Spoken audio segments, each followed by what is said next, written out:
You can see the graphic on the screen demonstrating that Blue Ghost is getting into that vertical configuration and doing that pitch over as expected. Fan engine off. Terminal guidance. 500 meters up. Battery's at 87%. All right, from here on out, it is just going to be those Spectra 400 engines. meters. Now, just as a reminder, those Spectra engines that we see firing right now on our GNC screen, and VNS flight on out, certified 49.2 and ready. they are doing those pulses. VNS is in relative. 260 meters up. First redirect occurred, 98 meters from original target. 1 minute remaining in flight. The vehicle is converged on its commanded descent profile. All right, so we are in that autonomous phase that you had described to us. She is ready and has been preparing for this. You're going to hear a lot of callouts here about vision navigation solutions, laser Seconds remaining in rangefinder, terminal. 100 meters up. And let's health just systems. Navigation filter is still healthy. Second hazard avoidance occurred, 5 meters from previous target. 50 meters up. 30 seconds remaining in flight.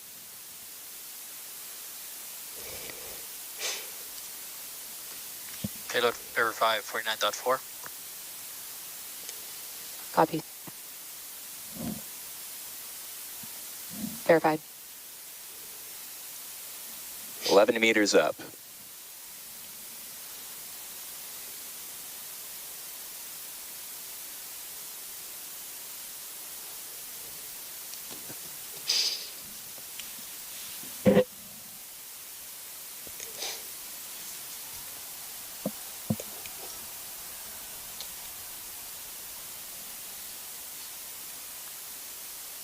Vehicle in shutdown. 3 contact sensors tripped. Engine shutdown confirmed.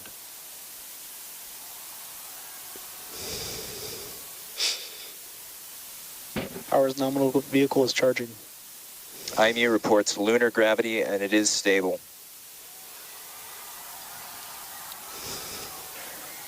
Khan, Chief Engineer on Ops.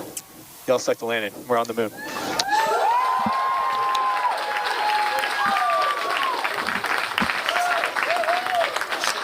Firefly Aerospace just became the first commercial company in history to complete a fully successful moon landing. Congratulations to the entire team. This is such an incredible feat for Firefly, NASA, our nation, and the world as we pave the way for a lasting lunar presence. congratulations, Bridget. And to our Firefly and NASA teams, what a nail-biting moment in history. The joint teams are now celebrating or enjoying this much-deserved celebration at our landing event here in North Austin, Texas. This marks the beginning of the next phase of the mission, surface operations. How are you feeling, Bridget? Honestly, overwhelmed. I am so proud of our team. Firefly has a way of constantly exceeding expectations. This is a perfect example of that. Over the last 4 years, so many dedicated Fireflies across different teams and disciplines came together to make this happen.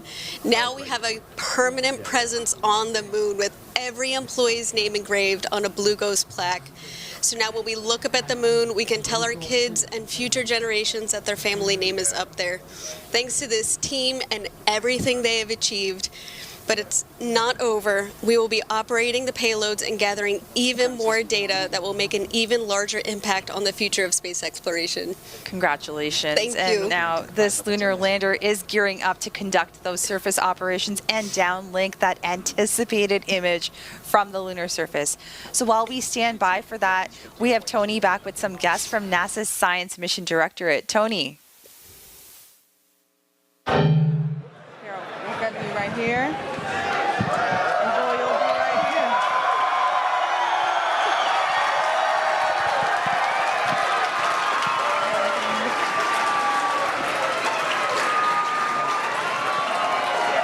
Well, come.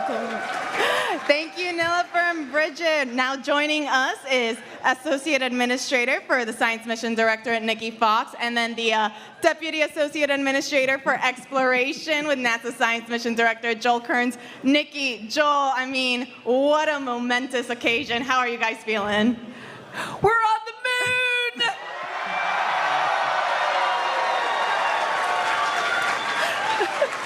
So my question is, what do you think of that Firefly team?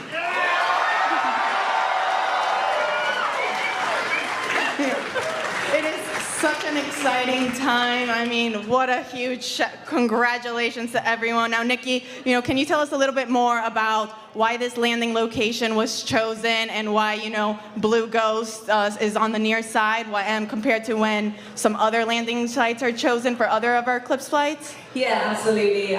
We choose, I'm sorry, I'm just so excited right now, but we choose our landing sites very carefully. Our Eclipse landers will go to the South Pole, to the near side, to the far side. This one in this really perfect location. We want to study the geological features on the moon. We want to study the interaction with the solar wind. We want to just learn more about the regolith. We want to be able to prepare for our future astronauts to go and keep them safe. And so we chose the science instruments perfectly to go to this incredible place on the moon. That we did. And Joel, this is the most NASA science that we have sent on Eclipse flight thus far. Can you tell us a little bit more then? What is the primary goal, or what are we hoping to find then with all of this?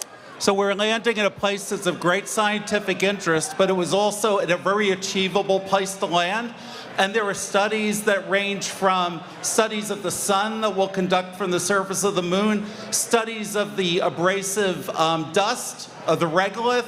We're going to drill into the surface. We're going to pick up regolith.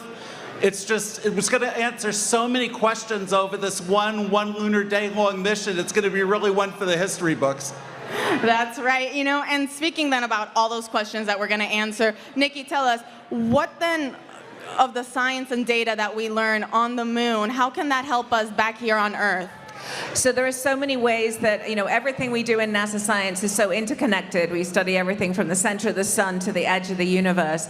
Right now, focusing on the moon, learning more about particularly things like, how that regolith, how it sort of interacts when we land, what the plume looks like, how sticky it is, if we can clean it off those surfaces, just telling us all about that. For us here on Earth, all this technology that we're sending up to the moon continually all has real-world applications as well. And so everything that we do, coming back and serving humanity and inspiring the world with NASA science. That's right.